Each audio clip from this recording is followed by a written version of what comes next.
Devy Degens. We are back with another episode. I am SC Romero, my co-host Tom Harvey, and fall is in the air, man. There's three great things about fall. One, the weather, right? It gets cooler. It's not as crazy hot outside. Gets to bundle up a little bit. Two, from about like mid-September to like December, I'm watching Harry Potter nonstop, which is always great. Just cuddle up, watch some good Harry Potter. And then three, Tom, you know what number three is?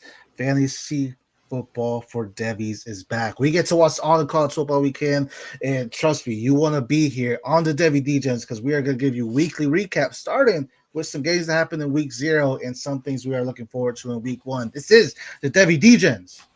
19. Breaking down the hate, man, we call it like we see it. Finding all the gems while the rest just sleeping. Freshmen to the league, we ahead of the curve. Picking out the next star, put them on the reserve. From the big time schools to the deep cut finds. Gotta know who's next when it's draft day time. Stock rising, playmaking, watch them ball out. Devy Degens, yeah, no doubt. Yo, it's time to talk the future Devy style. Prospects rising, diamonds shining. Only the real ones grinding. Welcome to the Devy Degens, let's go. Let's go.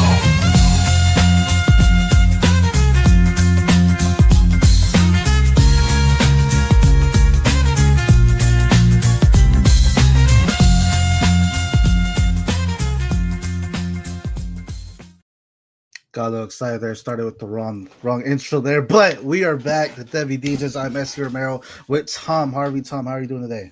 Oh man, super excited for week 1. I spent all day Saturday watching, from the time I got up in the morning, watch the pregame shows, and then kicked off with the game over in Ireland, and had to wait a couple more hours after that for the next game, and then just watched all through the night. And shout out Lee Corso, man. This is his last time putting on the mascot heads, so excited to see that season for him. Definitely an icon in college football world.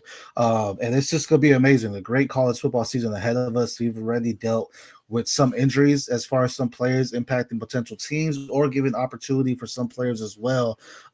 As we mentioned in the pre-intro, though, week 0 happened. That means there were some college football games already happening. I believe 5 total if you just look at the FBS there. But, we're going to talk about some of those as well as going some of our highlights coming into this week because Saturday is a full slate of college football. We are officially back. College football is here. So without further ado, Tommy, let's kick it off with a week 0 recap. Starting with the banger, I guess you could say, that the big game that happened between two ranked teams, Iowa State, that was number 22, actually beat out Kansas State, number 17 on the AP polls, 24-21.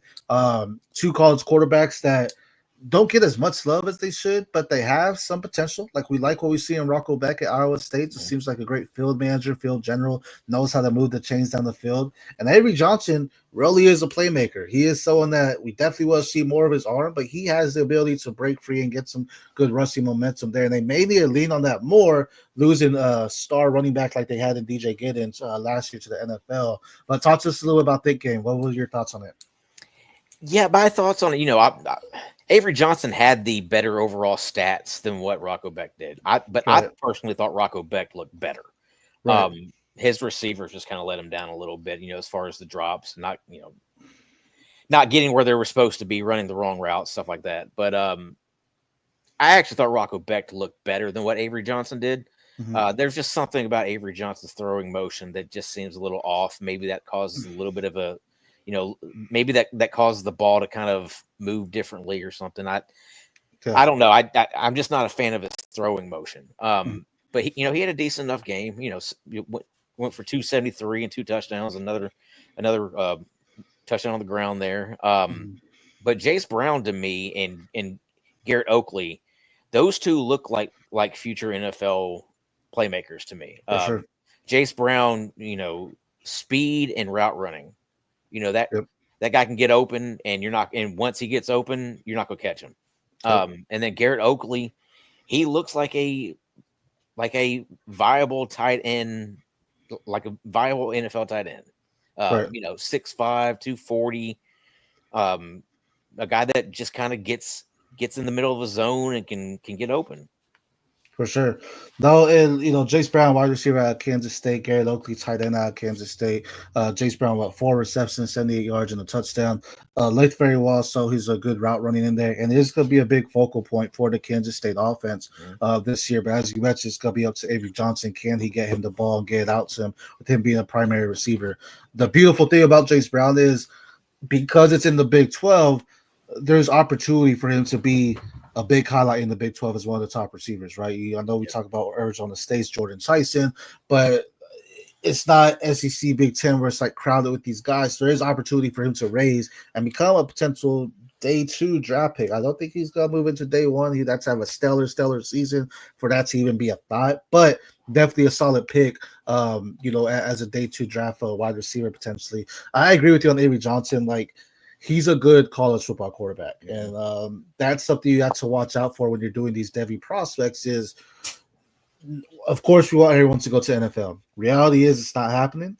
Reality is if they go to NFL, they're still not anything except a backup at that point. But, hey, you get to NFL, that's a dream come true. Go do that. But with that being said, some of these guys are standout athletes at the college level, and there's nothing wrong with that. That's great. Go out there and do your thing. But when we're talking Devy, we're not getting points for these players as far as a fantasy production. We are projecting these players to go into our NFL rosters and do great things for our fantasy side of the rosters. So you have to be very careful when you're looking at these guys and seeing, Avery Johnson had 21 rush yards, a touchdown, and 2 passing touchdowns, 70% completion. He looked really great. This is amazing. Yeah, but again, college level quarterback. I don't know if that transitions over to NFL. I want him to prove me wrong, but right now it's not really at that momentum. Speaking of, if you do have Avery Johnson, you're figuring out what you need to do with him, though. Check out Dynasty Trade Calculator. You can use promo code DEGEN, DEGEN, to get a free first month there. And that way you can figure out what the Devy rankings are, what they're looking like. And we have over 150 players in there for the Devy purpose for you to be able to trade and figure out what makes the most move. But speaking of, let's talk about Western Kentucky. They actually beat out I don't want to say this because this is my alma mater. They beat out Sam Houston State, and it looked good. Like I was watching, I was like, Sam Houston State, this looks like, oh snap. There was one point where they were leading. It was like 24-20. Like, there's a chance. You're telling me there's a chance. And then they just let it go, and Western Kentucky came out and destroyed them 41-24. Well, what are your thoughts on some of that game? Yeah, Maverick McIver, just, another Western Kentucky type of quarterback, coming in from Abilene Christian. He's 25 years old, so I mean he's already an old guy, but he's just another one of those typical Western Kentucky type of quarterbacks. Just kind of a gunslinger, going to go out there and throw up big numbers. And then Matthew Henry looks like he looks like his wide receiver 1 there. He went for 7 catches, 148 yards and a touchdown. Was getting open all day. Not much in terms of Devy outlooks here for any of these guys, but but again, Maverick McIver, maybe, Bailey Zappi made it to the NFL, so why not him? For sure. Shout out our guy Mike at Dynasty Degens, watching us in HD. Gotta make sure we're all pretty for the HD, the high definition. Make sure you tune in to Devy Degens on that. Matthew Henry, 7 receptions, 148 yards, and a touchdown.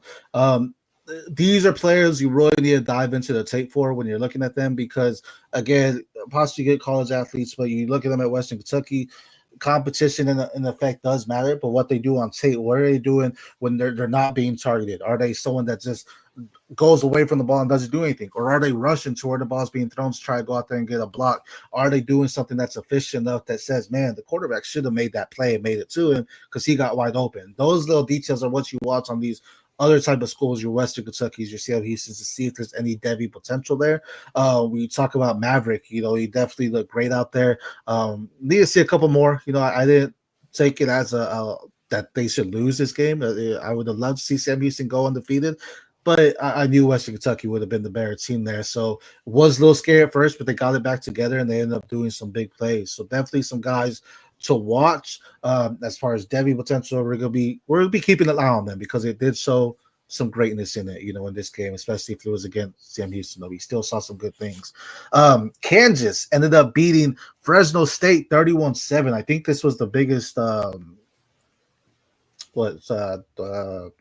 beat out, I guess. Point difference. There you go. That's the word I was looking for. Well, in the games we're talking about today, but Kansas State, again, losing a guy that I was really excited about, and Devin Neal, they brought in another running back there, but they have Jalen Daniels. They didn't bring in one. They had one. But Jalen Daniels came out, looked really good for what he was, right? 90% completion. Again, guy looks really good in college, and hopefully he does do good things for Kansas, because we've seen this before. But they look good for a couple of weeks, then they kind of fall off. But what are your thoughts on this game? I mean, I think Jalen Daniels, as long as he stays healthy, has an NFL skill set. Okay. He's a little bit on the short side, right? 6 foot, but he's 220 pounds, so he's not small. Right. And he's extremely versatile. He's definitely a dual threat quarterback. Right. His issue is his health. He's had back problems in the past. Can he stay healthy? But I think he has an NFL skill set. For sure. And then Daniel Highshaw Jr. their senior running back. He's a bruiser, man. Big 220-pound bruising back. Different than Neal. Yeah, different than Neal, but to me, he kind of fits the NFL style a little bit more than Neal does. Yeah. Certain teams, anyways. But then Cam Pickett looked good. Emmanuel Henderson looked good. They have some good wideouts there. Yeah. Dill saw definitely, as you said, more of a bruiser, more of just pound the rock, get it to him, and get down the field for him, which I think could definitely open it up a little bit more for Jalen Daniels, especially if they're running further up the middle. You saw Devin Neal; he kind of uses his elusiveness and his contact balance to get away. But if they're just pounding the rock with Dillasaw, this might open up more play action opportunity potentially for Jalen Daniels, which leads it to a better opportunity for him down the field to hit wide receivers like Cam Pickett. Cam Pickett is going to jump on my radar as far as someone I need to continue to watch. Good game this past week, 2 touchdowns against Fresno State. Definitely saw that he was the guy that Jalen Daniels was trying to get the ball to as well. So yeah, and he's very gadgety. You're able to run him in different types of formations, get him kind of out in space a little. You can even run some jet sweeps with him. I mean, he's a sturdy wide receiver, 6 foot, 200 pounds. He's right. He has that kind of NFL type of body to him. So for sure, that he's definitely a guy to keep an eye on. Yeah, 100%. And with that, we're going to talk about another game here. Hawaii came out and beat Stanford 23-20. And this one, to me, was a little unexpected. I definitely thought Stanford was going to take this one. But wide receiver I want to focus on is Pafoli Ashlock. And the reason why is because I was talking about him last season as well, as just someone that went back to Hawaii. He got hurt. He chose not to enter transfer portal because he said during the whole time Hawaii was very going with him. They were just talking a lot about him, just saying, hey, we want you to stay here. We're not trying to move away from anything. We want you to be here. And he was felt family there. He felt supported there. So he came back. He's a wide receiver to watch, and he didn't disappoint in week 1, showing 9 receptions, 69 yards, and a touchdown. He's definitely someone they can move around, and he's a playmaker when he is healthy for the Hawaii team as well. What were your thoughts on this game? Yeah, I was excited for, to see Ashlock. I also tuned in to see Nick Senecal there, but he didn't do much. But Jackson Harris looked like the real deal at wide receiver there for them too. So they not only have Ashlock and Senecal, but Jackson Harris is another dude who can definitely play. Micah Alhado, he's going to have to stay healthy. He looked a little fragile on Saturday. But if the guy can stay healthy, he's going to put up big numbers. Sure. But for Stanford, Micah Ford looked like a real legitimate running back. Right. He had 26 carries, 113 yards, I think is what he had. Yeah. In another touchdown. He's by far the only Stanford player that can do anything there, it looks like.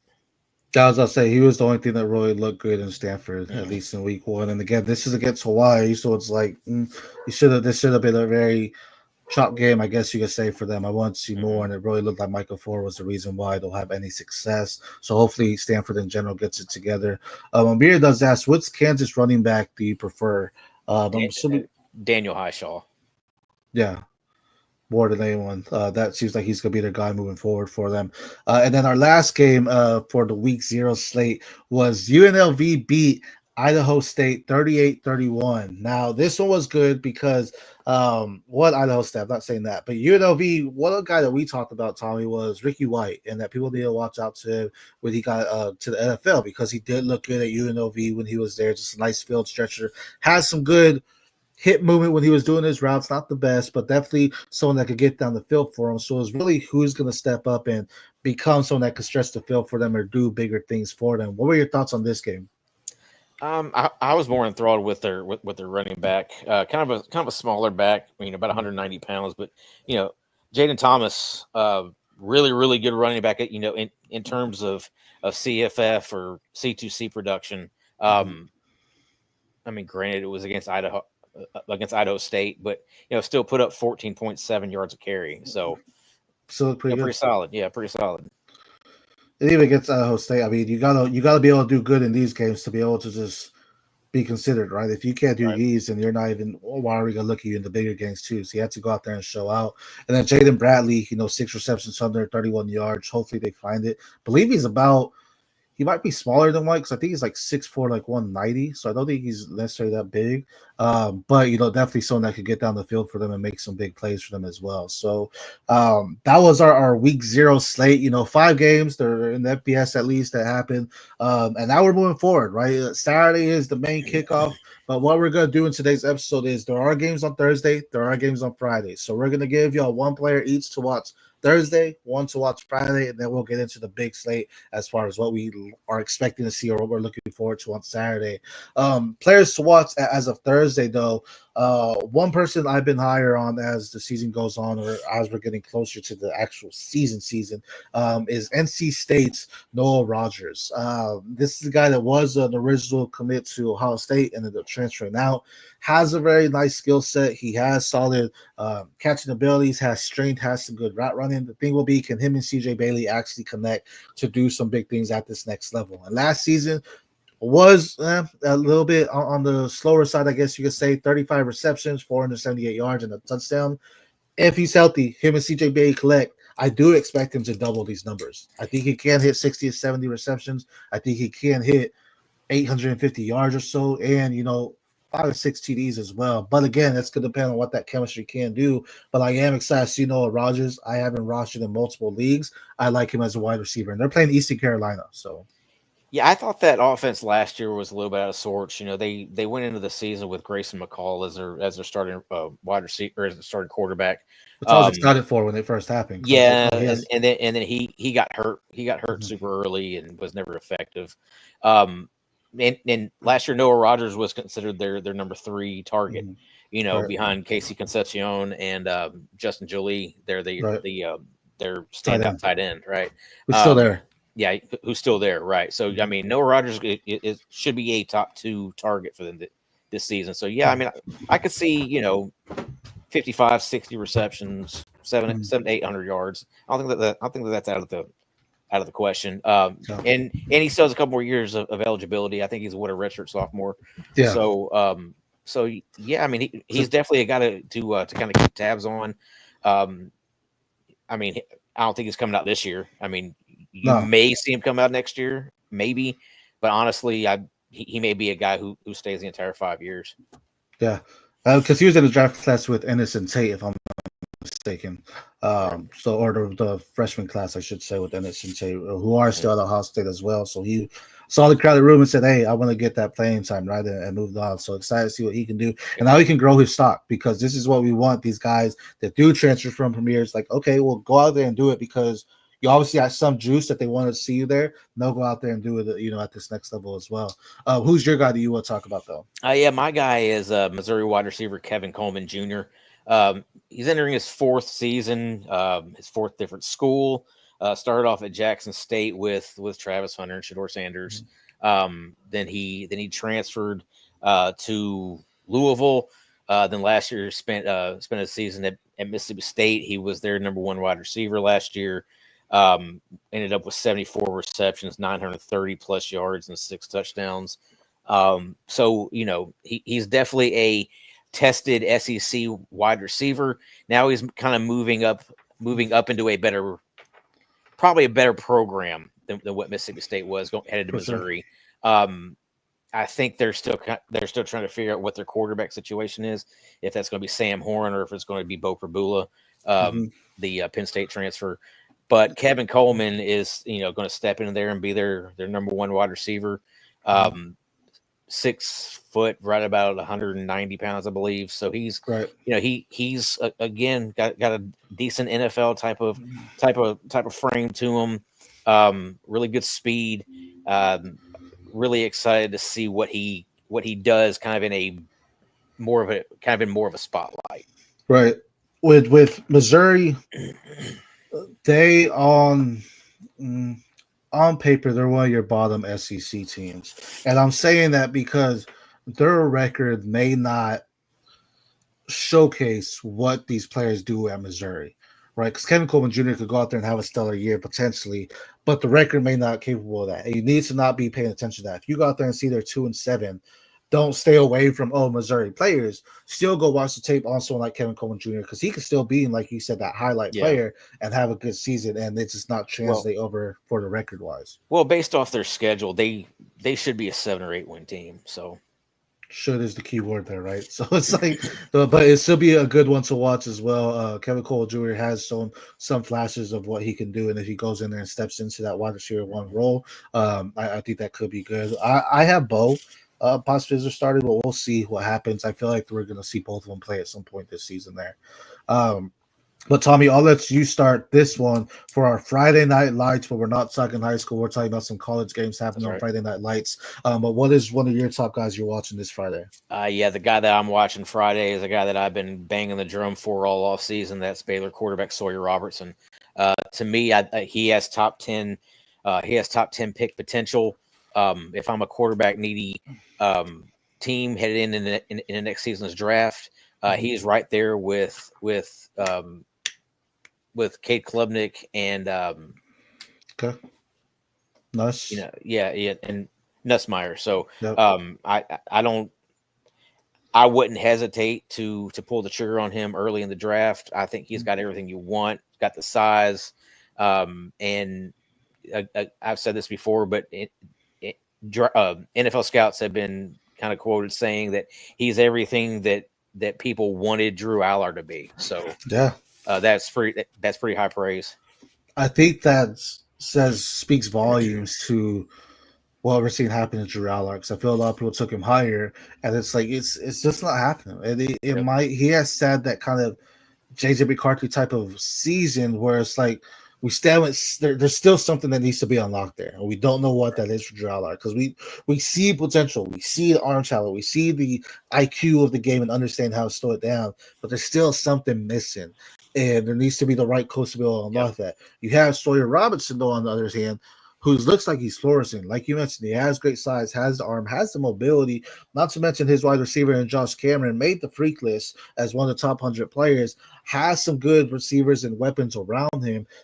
Trig is still there too. Is he not at tight end? Trig is still there. Also, they got an additional year of eligibility for Ashton Hawkins. They brought in Cole Wilson from Texas State. Kobe Prentice is another wide receiver there. So they got plenty of talent there. Yeah, so I mean, the sky's a little bit for him. Spoiler alert: do you have Baylor winning the Big 12? I do have Baylor winning the Big 12. Yes. Same. There's 8, 7, 8, 9 teams that are in the Big 12 that are going to be kind of clumped right there together. Yeah. So I just think Baylor's going to end up being the one that that kind of comes out. There's definitely going to be a game where that's going to be like the Big 12 type of game, right? It might be like mid-season. I don't know the full schedule. And they have a big game to start off with. They play Auburn on Friday. So huge. that's kind of a big time matchup. And as you're talking about a big time matchup for them, I'm gonna slide over to not necessarily a big time matchup, but they should win this game. And I've been talking about this guy as well. In Michigan State's wide receiver Nick Marsh playing Western Michigan. Now it's not Auburn, so it's not SEC, but we said it time and time again. if Nick Morris was at Michigan State, if he was at Michigan, if he was at really just about almost any other Power Four team, we might be talking about him a lot more. Because it's Michigan State, I don't feel their football game or fandom is there as much as it is for another sport that they play. But Nick Morris is the real deal, and we get to finally see him come back as well. Go ahead. I feel like you have something to say. Yeah, you were saying if he was anywhere else, I think if you were to switch him and Cam Coleman situations, we'd be talking about Nick Marsh and not Cam Coleman. No, 100%. And that's just because that school there. Don't get me wrong, I still love Cam Coleman, but that speaks volumes on, when we first started the Devy Degens this season, I said Nick Marsh has the potential to move into a top 3 spot. And my thing was Cam Coleman taking over Ryan Williams. So that's a whole different discussion. But Nick Marsh plays with aggression. He has the strength to go up there and get the catch. You definitely will see him get a little bit looser on the field, but yet with his such a big body, being able to go out there and just manhandle those catches in the air and then get there and have some good contact balance to break the tackles, as you will. He is a focal point for Michigan State, and Aiden Childs needs to get it together, because it's possible Nick Morris has a great season and then ends up transferring out if they're going back and forth between quarterbacks. But he should be the primary target of 649 yards last season with 3 touchdowns. That's definitely going to go up. He was banged up a little bit as well, so he has to stay healthy as well. But the sky is really the limit for a wide receiver like Nick Morris. He's checking all the boxes and what you will see in an NFL prospect. Yeah, and with Jack Valen kind of coming into the season a little banged up, there could be a little bit more. Yeah, there could be a little bit more opportunity there. Michigan State also brought in a couple wide receiver transfers. Brought in Amari Kelly, and they brought in Krishawn McCray. Both to help take the pressure off of Nick Marsh being double teamed. So you're going to get a lot more one-on-ones this year for him, which is only going to benefit him on the outside there. For sure. No, I mixed that's what you can do, and I don't think the Devy players are sleeping on him anymore, because he's definitely rising up boards. He's not as cheap as you were able to get him prior to when we first started talking about him, because now you see him go potentially in the second round, maybe third at the latest, but he's definitely up there as one of the prospects you need to keep an eye on. But that's it for our Thursday and Friday games. That's exciting. College football is back, so we are getting multiple games here, and as we progress through the season, we'll make sure to highlight at least one player per day on the games that we know are happening, so y'all can make sure you're staying to watch, because college football happens almost every day. I think sometimes there's games on Wednesday that we'll talk about too. So there's a lot of college football happening, but some Tuesday night action. Tuesday night, yes, sir. And Tommy, this is what we've been waiting for, though. Saturday college football slate is there. Game day Saturdays, as we said earlier. Lee Corso puts on the helmet for the big time games, talks about who he's winning, but shout out Lee Corso. But for us, man, this is what we've been waiting for. We've been waiting for this season. What we've been talking about, we're putting it on the table for everything we want. And college football is not laying us down this first Saturday. We have a nice slate of games. So we're going to talk about 3 games of the week, potentially, players to watch, and some sleepers to give y'all as well. But it's only right that we start this conversation off with the big game. The national champions, defending national champions, I can say now, the Ohio State Buckeyes are playing against the number 1 ranked Texas Longhorns. Tommy, 1, should Texas be ranked number 1? 2, what are your thoughts on this game? Well, my thoughts on this game is I won't be watching it because this game will be on the same time. But I can't say I won't be watching it. I'll have it on my second screen. Fair. But he has to rush the real UT. Right, talking about Texas, so he has to have it on the second screen. No, I'll be watching the real UT on my main screen here. For sure. Yeah, I mean, clearly the biggest game, I mean, maybe of the season right here, right? I mean, Texas and Ohio State, both teams absolutely loaded. And honestly, I might would have Penn State ranked number 1. That's why I have. Yeah. Spoiler alert, I have Penn State ranked number 1. Yeah, I think they return quite a bit more at, as far, I mean, defensively, they were one of the best teams in the country last year. And then offensively, they're bringing back basically everything. Whereas Texas is breaking in Arch Manning. Everybody expects them to be good, but we just don't know. Right. And then Ohio State, we expect Julian Sand to be good, but again, we just don't know. This could end up being a complete horrible game. We're just like defense just dominates too. So. Right. Yeah. I mean, we just really don't know. Right. So, I mean, we haven't seen either one of these guys play against legit competition yet. But outside of the quarterbacks, they are loaded. Both teams are absolutely stacked.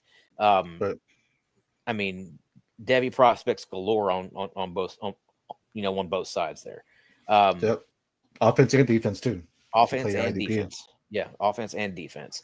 But yeah, I mean, there's not a whole lot to say here other than this is the game possibly of the season. I mean, it doesn't really have a. I mean, I'm not going to say it doesn't really have playoff implications because it does. But with it being a non-conference game, both teams can take take this L. Either team would be able to take an L and just move on from it. Right. But this is a potential national championship type of preview here. Now, I will say, speaking of any team can take an L, yes and no, because if it's a blowout, that can hurt them a lot more moving, down the stretch. Just considering if you're looking at that. But to your point, this week one that being a non-conference, it shouldn't have that much impact. Because if Ohio State loses and then goes out there and beats the Big Ten and just wins it out, if Texas loses but then dominates the SEC, it really, we look back at this and saying this is the rematch we wanted. On the flip side, as you mentioned, the quarterbacks, those are two guys we're both watching, Archman and Julian Sane. Both of us higher on both these guys. The weapons are around them. Really, the failure is on them. It is their job to lose at this point. I guess Sane's a little bit on the shorter leash because they have keynotes there, but the weapons are all around. Now, the biggest question is Texas running backs. If CJ Baxter's healthy, as you mentioned, Devy RB1 potentially. That's what I'm watching. Ohio State lost two solid, arguably some of the best running backs in college football last season, and Travion Henderson and Quinshawn Judkins to the NFL. Now they have some new faces coming in. They have a lot of guys that have been there, freshmen coming in. They also brought in CJ Donaldson, kind of a bruiser as well. So what is this Ohio State offense going to look like? Obviously, they have Jeremiah Smith. You have Cardinal Tate. You can throw in Brandon Ennis, Max Clare. Great things. Flip side, we talked about some of these guys at Texas, Jack Injuries, Ryan Ringo, Emmett Mosley, DeAndre Moore. There's just so much to watch that this is another game where, yes, you're going to look at the stats. You're going to see, all right, who's coming out as the wide receiver one, obviously Jeremiah Smith, but who's behind him? Who's the lead back? Who do they look like? Is Trey Wisener still involved if Baxter is healthy?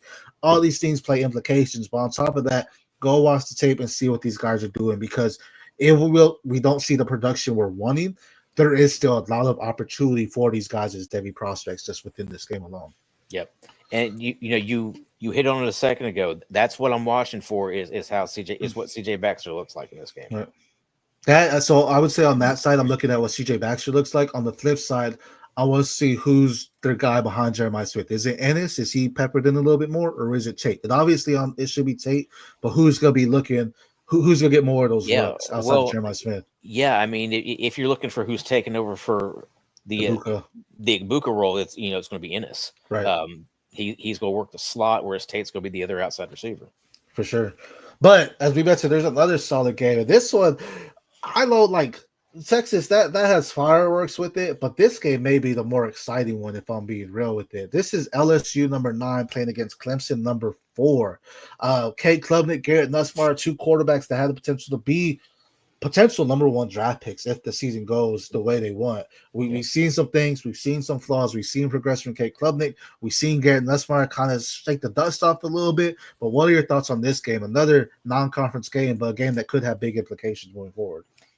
Yeah, I think Clemson is going to show their cohesiveness in this game. For sure. LSU kind of comes in with who's really going to be that top wideout. I think it's going to be Aaron Anderson. Some people think it's going to be Barry Brown. Some think it has a possibility of being Nick Anderson. Some people even think Chris Hilton. Who really knows? Trey Green, potentially. Yeah, Trey Green out of the tight end spot. Yeah. They clearly have a good running game with Caden Durham. Mm-hmm. And then Nussmeier is just your typical gunslinger, just going to go out there and just try to fire it through everybody. Right. But with Clemson, both sides of the ball there, I think Clemson is a legit national title contender here. Yeah, no, this will be a big one because I think Clemson has more to lose in this game Yep. because they can go out and win the ACC, but if they can't beat an LSU team that does have some flaws to them, some question marks there, it's gonna just say a lot. Like they have to go. I feel they have to go out there and win this game. Where LSU, if you lose, fine, but if you go out there and do your thing in the SEC, which it looks like, I believe I Texas is the highest ranked SEC. But honestly, a sleeper team, think about it, if everything lines up on paper what it is, LSU could be the winners of the SEC. They brought in Patrick Payton from Florida State, someone that can help take pressure off for Harold Perkins. We talked about Whit Weeks last week. There is opportunity for them to find some success, especially if Durham and you bring in maybe possibly Harlem Berry, if they just had this nice little combo of running backs doing some things. So some pressure is off of Lesmar so he can focus on getting the ball downfield. Bayern Brown fixes catching. You know, you mentioned his drops are a big part of his game. That is a red flag. If he can fix that, Nick Anderson stays healthy. Aaron Anderson becomes the dog that we want him, just up the middle in their slot. A lot of things can happen right for LSU. Clemson, K Club, this is the time you've been waiting for. This is the season you've been waiting for. Time and time again, you've fallen short. This is the opportunity you've been waiting for. Show that you are that 5-star prospect. Show you are one of the top recruits in your class coming out of high school. This is what we've been waiting for. And we talked about the weapons. If you look on paper, honestly, the Clemson wide receiver, the top three, could be the best core in college football, potentially. And there's no excuse there. Now, the running game, that's going to be a question mark as well. Who's going to really step up to be their top runner this week or this year? And that could be something that shows some discrepancy. But even more so, if that is something where they don't really have that solid RB1, Klubnik, it's more eyes on you. And that's kind of what you want at this point in your career. Eyes on you to show you are the quarterback that we thought you were coming out of high school. You are a top contender. You are a top draft pick as well. Yeah, I actually think that a loss here would hurt LSU more than it would hurt Clemson. A loss here would almost guarantee that they're going 9-3 at best, because you can look inside the SEC and you can say, well, they're definitely going to lose 2 games inside the inside the conference. That's just kind of what the conference is, right? Right. Sure. Yeah, I mean, you don't want to step out and lose a non-conference game. Now, I mean, you can kind of say the same thing about Texas, but Texas's schedule is considerably easier inside the conference than what LSU's is. But Texas loses, they lost to the defending champs, so it's like, right, right. So, but Texas can recover and still go 10-2. Right. LSU loses this game. I think the best they're going to end up being is 9-3, and then they're on the outside of the playoff looking in. Right. So, I think this game is much more important for LSU than what it is for Clemson. If Clemson loses this game, it could very well be their only loss of the season. So let me ask you this: LSU, say they go 9-3, what does that do in Lesmar stock? I don't think it does much. I mean, you saw what happened to Jaden Daniels a couple of years ago. They went 9-4 overall. They went 8-4 with him because he didn't play the ball game. He wins the Heisman and then is one of the top draft picks. So I don't think it does much there.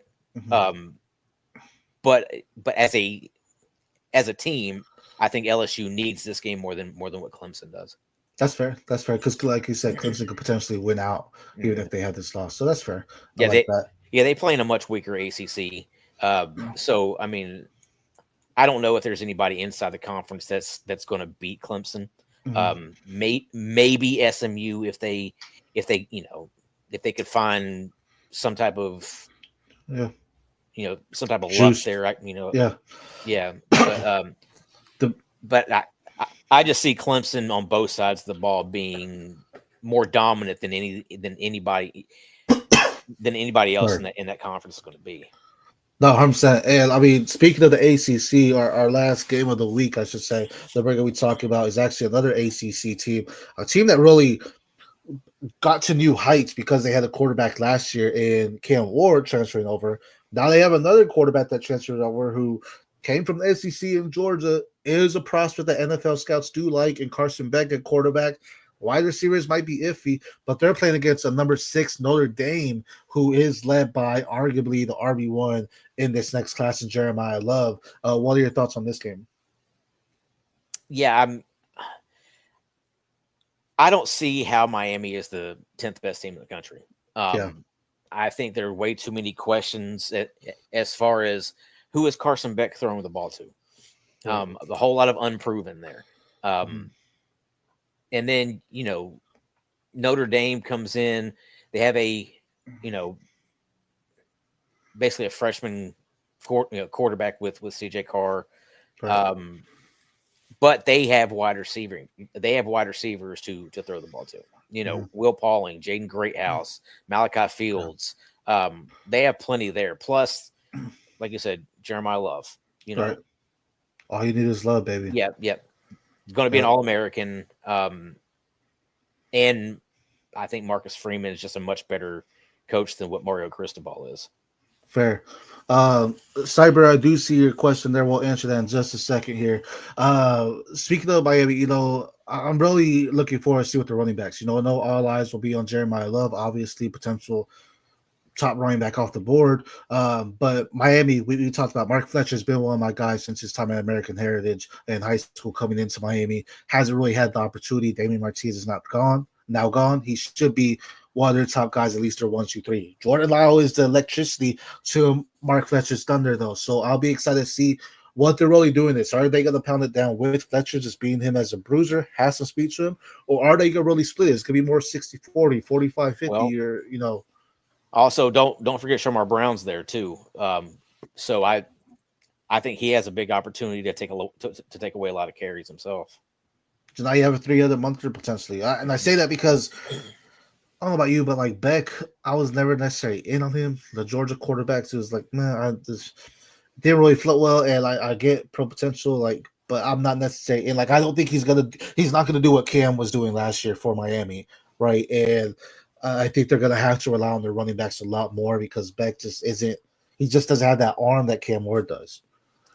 He's got a pretty good arm. I mean, and what we're looking at here is pro potential, right? I mean, that's what Devy is. We're looking at pro potential, and I think Carson Beck has plenty of it.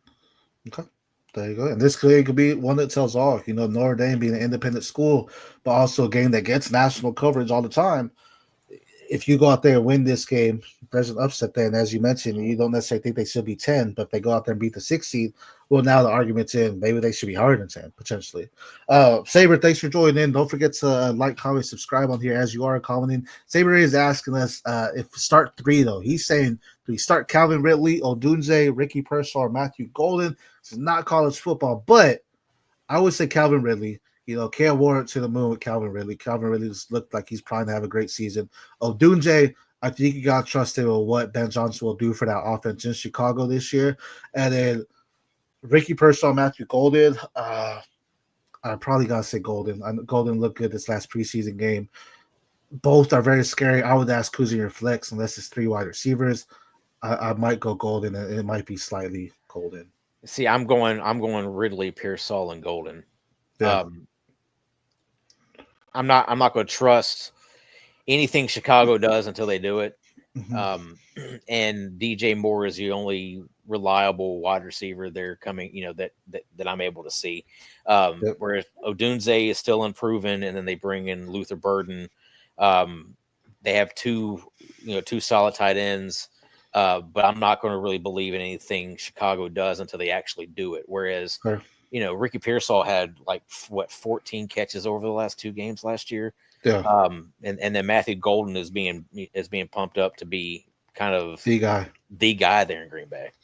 So you say you're going Ridley, Ricky, and Matthew? Yep. Okay. Fair. Well, there you go. So Odunze and Ricky are your wild card there. Start who you will there. Shaber, don't forget though to subscribe to us. We are live every Monday night for you. And also, if you're looking at trade one of them, use the Dynasty Trade Calculator, promo code DGen on there. You'll go out there and just see what values we have, especially if you're playing in the Devy leagues. Me and Tommy are doing the rankings for those, so you go out there and get the best opportunity for you in those trade calculators there. Now, before we head on to our players to watch, it is still draft season. Maybe you're trying to figure out what you need to do for our team. So we're going to take a little second away so y'all can hear about the draft kit. The world-famous Draft Kit is live, and it is this signature bit of content that we create every year to help you dominate your fantasy league. The most in-depth team previews you'll find anywhere, including signature trends and a lot of key stats on individual teams. Also, a 300-player cheat sheet for best ball, for seasonal leagues, individual cheat sheets from the top analysts here at Player Profiler. There's also video analysis and written analysis from some of the top minds in the industry. And we have all these new features like a Rate My Team feature, plug in your roster, and our AI tools automatically generate a draft score, as well as a whole commissioner guide. You have to subscribe to it to believe it. PlayerProfiler.com/draftkit, PlayerProfiler.com/draftkit. Get it now. Go win. Get it now and go in, as we're about to go in on some Devy players you need to watch for this Saturday matchup. We talked about 3 games in particular. Now we're going to get to individual players here and give y'all some sleepers you need to be watching on these radars as well. Tommy, I'm going to start off, and I kind of really hinted at this a little bit, but the Florida State running backs, they're playing against Alabama. Usman Kruma is looking like a solid guy. He looks like a great running back. He could take the full workhorse type of role. He is a vertical runner. He runs with strength. I'm going to be questioning, what does Florida State do? Because we know they have other running backs there in that room. Does Kruma actually go out there and take some carries? Does he start week 1, or is it going to be something we're waiting for to see later? Any thoughts on Kruma there? Yeah, the talk during camp has been a lot of Chroma and Gavin Sawchuk. We know Gus Malzahn likes to prop up a bell cow back.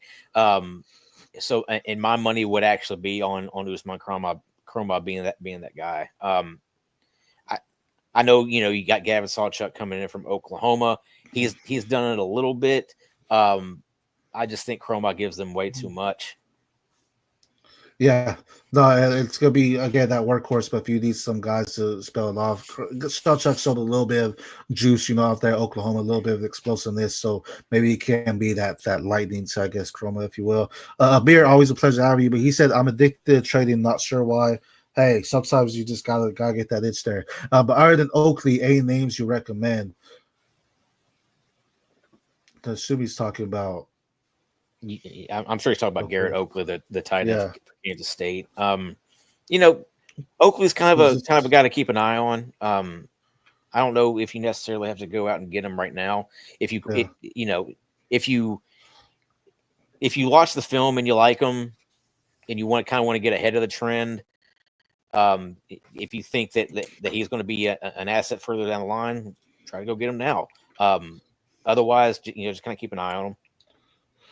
So with that though, just on the trading thing, man, like some of these guys, you talk about tight end as well. I understand tight ends don't have as much value in Devy. A lot of times in your Devy leagues, your tight ends are the ones that are there and available in your drafts.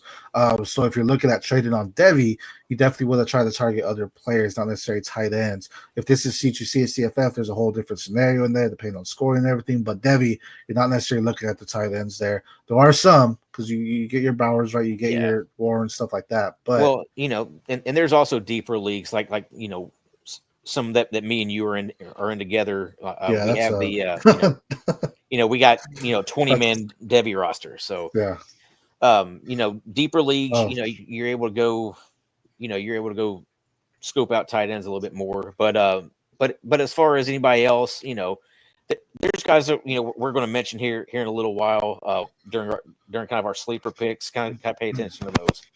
Yeah, he said not his. So let's see who he says as far as Oakley. Not. He just said make guys that are cheaper in value.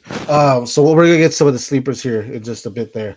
Now, with that, sorry if that's me. I don't know if that was me.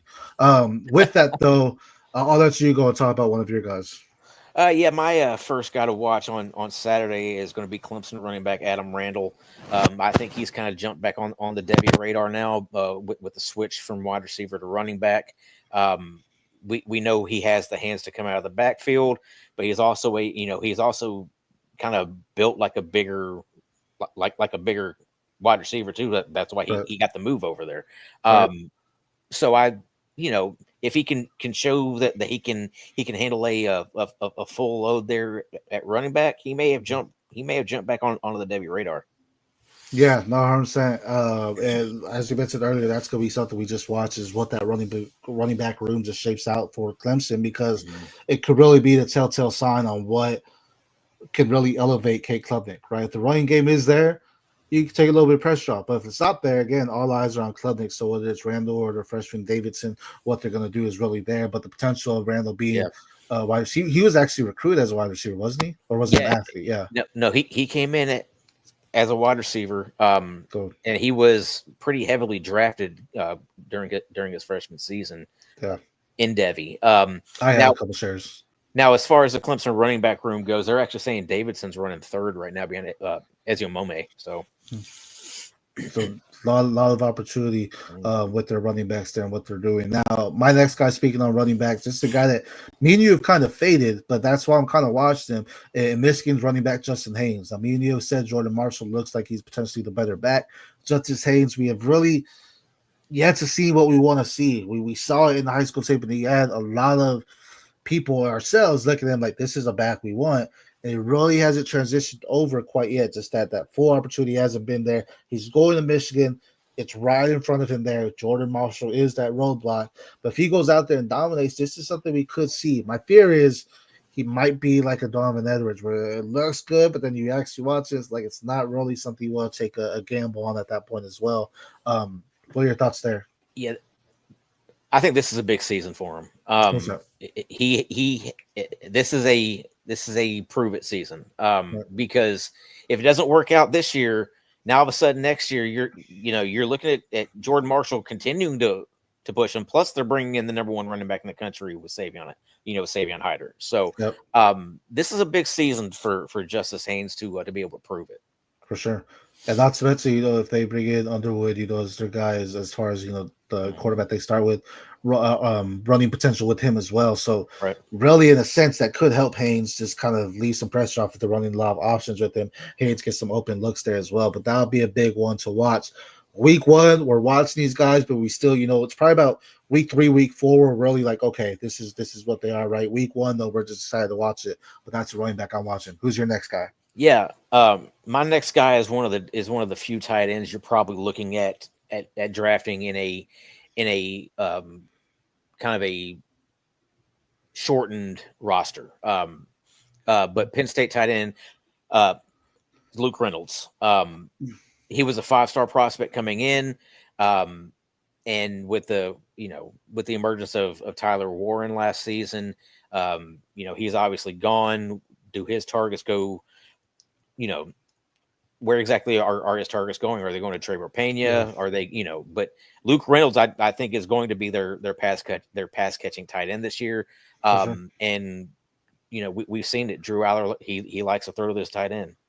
Yeah, Pena is more of a gadget guy too, where they can kind of move him around the field, a little bit smaller in size there, but there is opportunity for him to take that leap. But probably is to be Reynolds, especially considered a running game. They're going to have tight ends on the field. So maybe it's a play action, or maybe Gerard is calling an audible at the line of scrimmage because he sees guys coming in the blitz. Guess what? Chances are Luke Reynolds is on the field because they're planning on running it, and now there's more opportunity for him as well. So definitely someone that can rise up. And as we said earlier, when Amir was asking the question, we thought he was talking tight end. There is opportunity for someone like Luke Reynolds that might be someone you try to target. We saw what they kind of did previously with tight ends. Penn State can kind of factor those NFL prospects there as well. Now, my last guy I'm watching, I got to give a shout out my Oregon guys, right? So it's going to be freshman wide receiver to Corey Moore. I've said it time and time again. Look, if Gary Bryant Jr., the wide receiver, is healthy, there is potential that he is their one, just because he knows the system, he knows what they need to be. Last year, they wanted to get him the ball, but he was banged up. The Corey Moore steps into a opportunity that wasn't supposed to happen this season. Evan Stewart got banged up. Evan Stewart's likely missing the full season. I know there's rumor that potentially he gets back late. Scratch it out. Don't think Evan Stewart's coming back. The Corey Moore easily slides into what Evan Stewart was supposed to play. Just that guy that you can feed in the middle, the guy that can be out wide as well. He's shown flashes. In the spring game, he looked great. In high school, he looked great. He has the catching ability. He has the speed, has everything you want in an Oregon player and also in a wide receiver. And to see what they're going to use him. They have, speaking of tight ends, Kenyon Sadiq could be one of the top prospects we look at Oregon potentially first round as far as their offense. Dante Moore, talking about quarterbacks earlier and saying, and who are we talking about? The other one, Arch Manning. Dante Moore is another one. Like, we really haven't seen what we need to see. We saw it at UCLA, and then it didn't work out. He transferred over. What is he going to do in a Will Stein offense? A lot of question marks happen there, but the core and more can easily become their top guy. So week 1, it's gonna be interesting to see what they do and how he progresses. But I'm all eyes on him and seeing exactly what his usage is gonna look like this week. Yeah, I'm very interested. I'm pretty interested to see what Oregon does with their wide receiver room, as a whole. Losing Tez Johnson after last season, losing Evan Stewart coming into this season. Right. Who is going to kind of step up and be that guy? Is it, a Gary Bryant? Is it a Jeremiah McClellan? Is it, a Justice Lowe? Is it, Jurion Dickey? Kind of, has been getting some, has been getting talked up a little bit. Well, he's off the team. Is he off the team now? Yeah, there's some things off. I didn't even hear that. Field. Yeah, so out the field, they ended up suspending him from the team. When did that happen? With them. This happened maybe a week, 2 ago or so. Wow, I didn't even hear that. Yeah, so there's some things happening where he just wasn't doing well, like just showing up on time and just some things that they didn't have, disciplinary actions. So well, scratch that then. But I do think DK Moore has the most potential out of anybody in that room. I'm sure. But do we see it right away? Sometimes you just really don't know. He could turn into Ryan Williams last year just right off the bat. Great. Right. Jeremiah Smith right off the bat. Great. Right. And with a guy like this, again, week 1, we don't really. This is kind of we take week 1 with a grain of salt. We're excited because we just want college football, but they're playing Montana State. Right. So if it comes down, he has 7 receptions, 150 yards, and 3 touchdowns. People are gonna lose their mind and say he's the truth. All right, let's pump the brakes a little bit. It's Montana State. Let's see what he does against Penn State when they play later on in the year. Let's see what he does against USC. But it could also give you an indication of what his usage is going to be. 100%. 100%. No, I think that's gonna be big. And you hit it on like what are they gonna do with their wide receiver room? They have so much talent there that it's gonna be interesting to see what they do. Not to mention their running backs. They have a plethora of running backs that can make a big impact as well. That maybe we don't even see what the usage is like for wide receivers because they're just running the ball all the time. Which leads us into our next one because a guy that also has some hype or had hype as a freshman coming in has kind of taken a back seat a little bit. But your next guy, Alabama running back, talk to us about him. Yeah, Alabama running back. You got Richard Young coming in here. I think he's going to get the first crack at that position now that Jam Miller is hurt. Mm-hmm. He's going to be out several weeks. The kind of the indication last I saw was a collarbone. But Richard Young looks like he's going to be the next man up there. Really want to see what he does, in that role, or if they're going to move on to somebody like a Daniel Hill or whatever there. And with Richard Young, if I'm not mistaken, out of high school, he was like a track athlete, and not just like a track athlete, like a state champion, if I'm not mistaken. So you definitely know that explosiveness is there. And I was talking about the running backs earlier at Florida State. Alabama, ranked number 8, actually plays Florida State. So this is a big game, especially with Jam Miller, who's an underrated Devy prospect in Jam Miller, because he has been something that's been he's been consistent enough with Alabama to just say, okay, there's something there. We need to see more, but there's something there. So Richard Young, it's not a season-ending injury for Jam Miller. So there's opportunity for him to come back and take the role. So right now, Richard Young, having the potential to be your RB1, has opportunity to say, hey, this is my role. When you come back, you're not getting it back. And these are the games. Florida State, I wouldn't say they're necessarily a knockover. So this could be a pretty big game for them and what they do. And we know the quarterback's a big thing there, Alabama as well. And how they're really going to use that. Is Ryan Williams going to live up to what he did last year, Jalen Monroe with Ty Simpson at the helm? Or are they going to say, Ty Simpson, we don't really want you to throw it like that. Hand it off to your running backs here as well. Which leads me into my sleeper, because you mentioned it as well, A.K. Deer, does he have a role as a true freshman going into Alabama? When Jam Miller was still there, I would say not so much. I'm still drafting him because I do like him. But now I think there's opportunity for him to take that step because Jam Miller did get hurt. I always think it's going to be more of a split between Jam and Richard Young. Now, do we see some of A.K. Deer, or is he going to be their RB3 on the depth chart? Is he going to be someone that doesn't get as much opportunity? Week 1, I feel you're really testing the waters in some of these. And even if it might be a blowout from Alabama, you still want to see these guys. So it's going to be easier for him to see the field week 1 than it will be week 4 or 5 if he's not seeing it out the gate as well. Yeah, I mean, kind of like, it's what you were saying that, going into the season, I didn't see much of a role for him with Jam Miller being the starting running back, but with it potentially be a running back by committee or a hot hand type of situation there, AK Deer could potentially get on the field. Yeah, and if it's hot hand, I mean Young, he can have a hot hand and go. He's definitely a go-getter type of guy and a home run hitter with the balls in his hands. AK Deer is one of my sleepers, Tommy. So I'm gonna let you talk about one of your sleepers next. Yeah, I'm going to go with another freshman running back here, Georgia running back Bo Walker. He was really only considered like a 3-star running back coming into this freshman class, but he's shown during camp that he's the real deal. You know, he's 5'9", 210, so he's just a little bowling ball out there. And there's talk that he could have a real role on this offense this year. Well, especially with Georgia, you think about what they've done in the past. They just cycle's not necessarily the right word, but they have running back depth.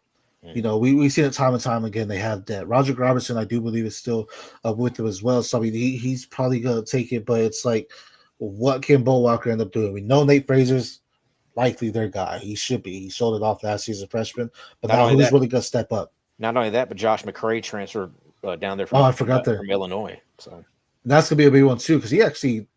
Originally, he was like, I'm going to stay at Illinois, and then he was a late transfer, wasn't he, if I'm not mistaken? Yeah. So that'll be interesting, too, to see what they end up doing with McCray, because that's a potential guy to watch out as well.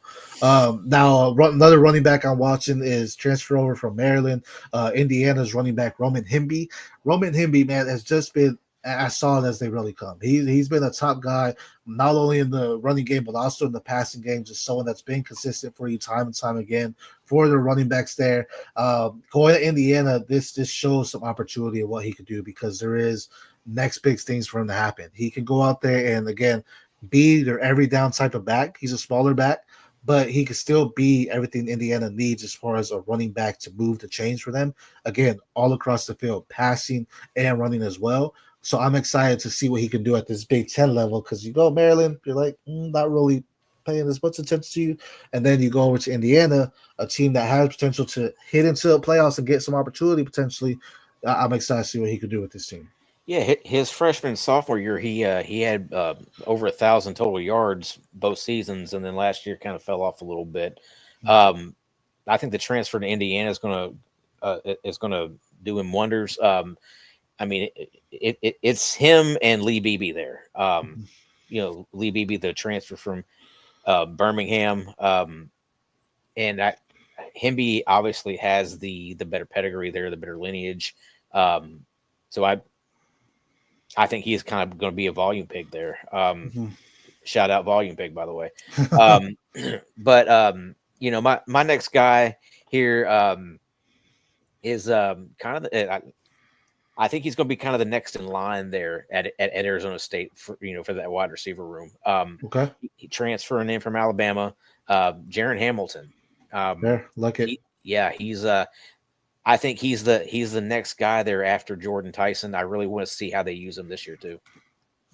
Yeah, you know, I think a lot of times when you have a wide receiver like a Jordan Tyson, like a Jeremiah, like a Williams, this is an opportunity for any other wide receiver within the room to step up, because eyes are on these players. People are watching Jordan Tyson, arguably the wide receiver one of the class. So what are you doing behind him? Again, you may not be getting all the looks, but what are you doing when the ball is not going towards you? Are you still pursuing to go out there and get those blocks? Are you still doing your routes to the fullest, or are you sacking off because the play's not even designed to you? You see that time and time again, and that's why it's important when you're watching the tape.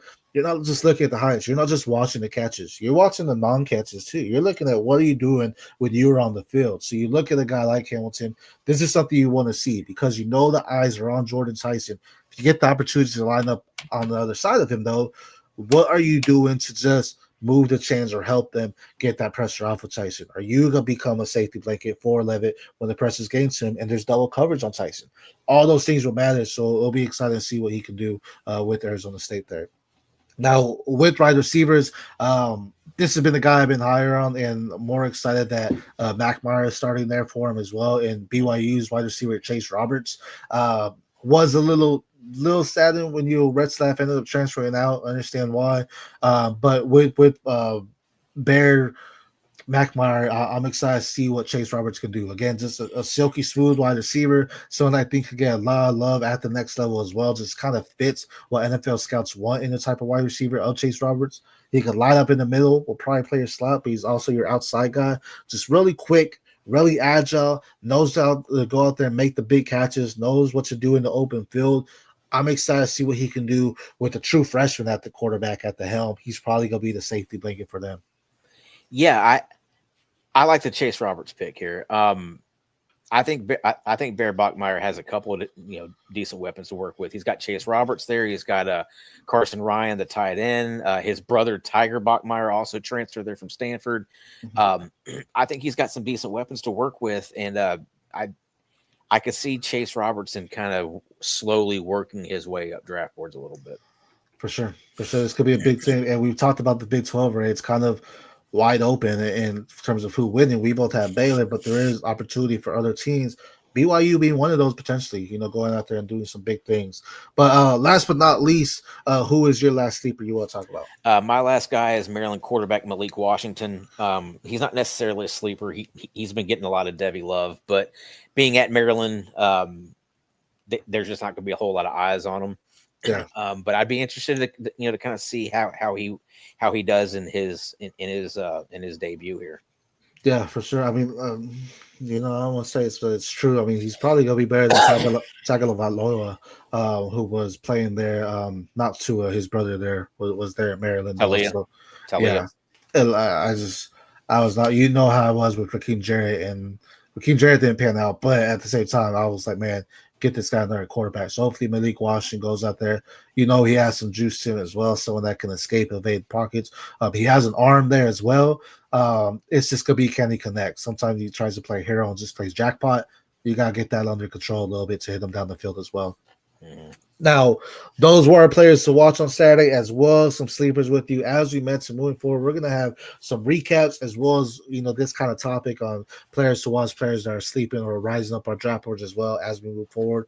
But we talked about the games of the week, the ones we know everybody's watching, right? The big time games. We talked about those.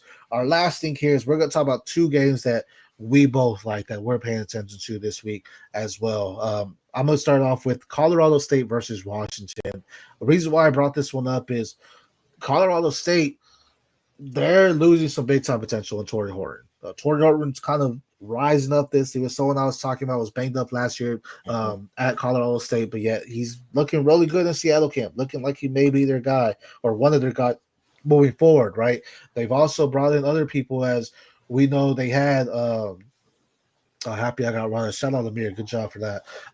We know they've had, McBride there as well, right? They've had weapons there.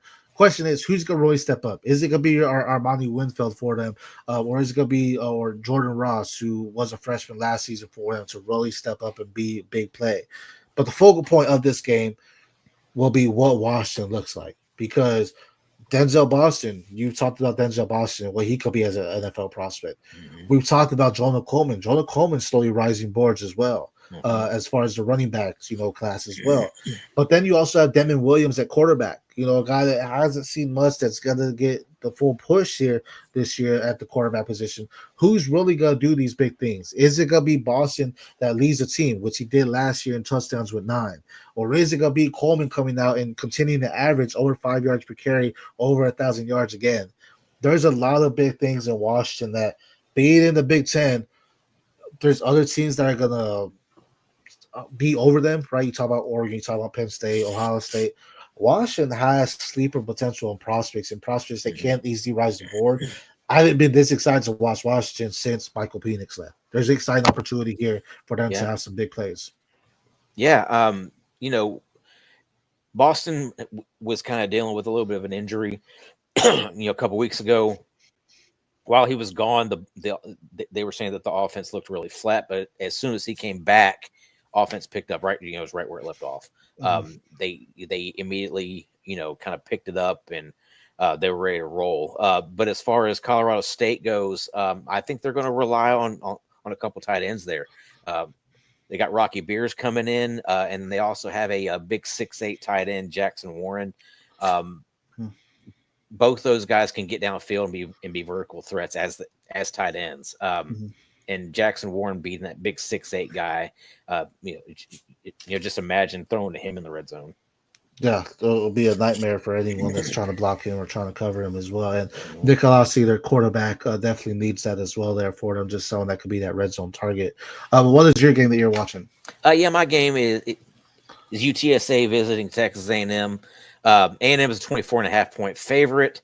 But we all know we know the Roadrunners can be a dangerous team. Owen McCown has plenty of weapons there. Wide receiver David Amador and Devin McEwen, both super athletic, both very dynamic. Houston Thomas is one of the better tight ends in that conference, and he has a stable running backs. Robert Henry and LSU transfer John Emery Jr. They also have a transfer from USC, Amari Peterson, I believe is what his name is. So they have quite a bit to work with there. A&M, they come into the season pretty high on Marcel Reed's offseason improvements. And then they bring in a couple transfer receivers, Casey Concepcion and Mario Craver, to go along with Terry Busey. They will be missing Jerome Miles for the season. There was some information today that he's going to be out for the year with another injury. Kind of the same thing. Yeah, kind of the same thing that happened to him last year. He missed most, if not all, of the season last year with an injury too. So this could be 2 straight years that Jerome Miles hasn't played. Very interested to see how he comes back off that next season. But the running game for A&M has a little bit of uncertainty too. Le'Veon Moss coming off the injury, hasn't really gone through a whole lot of contact in camp. How does that affect Reuben Owens and Amari Daniels as far as increased touches, increased roles, what have you? Yeah, with Le'Veon Moss, I would highlight on him because he's a back that we're not talking about as much in Devy, but when he's healthy, he is really good on the field. Like he is a good running back. The thing is, he just has been banged up for a lot of his career. I mean, Reuben Owens too, right? So honestly, you said Reuben Owens, Amari Daniels, Le'Veon Moss. We may end up seeing Amari and Daniels just doing a lot more just based on the opportunity that he may get. Reuben Owens was a great prospect coming out as well. Again, Le'Veon Moss is just someone we're not talking about. When you see him and watch his tape, you're like, wait, why am I not drafting this guy? Why am I not paying attention to him? Because he is really good. Question comes out to Marcel Reed. You mentioned improvements in camp and what he could do. A smaller type of quarterback. I think he's 5'10", like 180, if I'm not mistaken. Really small. Yeah, he's small. In a sense, for college, that's good. Again, Devy prospects. He might be a great college quarterback because he can miss those bigger guys, kind of get under them and everything. Casey Concepcion's not a big wide receiver either. So I'll be excited to see what they can do. This Texas A&M offense has potential to be explosive. They have playmakers on the team. But again, you're going against some health things happening with some of these players, and then you're going against some big SEC conference type of guys. It's going to be eyes watching what they can do, especially with the freshman season Concepcion had. What Marcel Reed kind of did last year coming in for Wyman, and that Wyman actually transferring out to Houston. There's going to be some big things that can happen for it to say, okay, this is the A&M we were waiting for, or we're just going to wait again for them to find their franchise there at that time as well. But that is it. We had a star-studded slate show for y'all here as we talked about games to watch, a recap of week 0, sleepers, players we're watching, and some games we're watching. Devy Degens, we're back, man. This is exciting. Again, Saturday's happening. We'll be here every Monday. Make sure we're recapping the weekends as well as talking about the following week. So make sure you are subscribed to the Devy Degens, to our channel here on Player Profiler, because we are here with you every Monday. Join the Degens Discord. Don't forget, Fast Draft. Go out there and promo code Degen, get $25 back for your first deposit, as well as the Dynasty Trade Calculator, promo code Degen, DEGEN, to get that first month free. And again, just so you can start figuring out what are these values like. How do you trade for a Jeremiah Smith when you have no really college assets, but you have a star-studded NFL team? How do you go out there and get that? All that is there for you. The Dynasty Trade Calculators, where the rankings are there for you. Tommy, any last words before we head off into Saturday? Man, we are fast approaching game day here. Starting Thursday night, got a couple big games even before we get to Saturday. So really looking forward to it. And then we got big games Saturday and Sunday. That Notre Dame Miami game is Sunday. With it being a 3-day weekend, really looking forward to what we're watching here. Oh yeah, no, college football is back, and this is just week 1. ladies and gentlemen. We have tons of it going on, so it's going to be great for this whole opportunity for it because this is what we've been waiting for. We're going to have the stats for y'all. We're going to have the talk. We're going to be watching the tape, so you don't have to. So make sure you are subscribed. And, my boy Dexter wants to say hi, so say Dex. There he is. Oh, look, there's Tommy's mascot there, Dexter. We all gonna have our my cat's on the bed somewhere. I don't know. He's back here, but we all have our mascots here. So for everyone in the Degens, I'm SC Romero. That's Tom Harvey Sports. Follow us on X at the PPR. So that's Tom Harvey. Follow us on X at the PPR. So at Tom Harvey Sports. Until next time, we appreciate you joining in. Peace.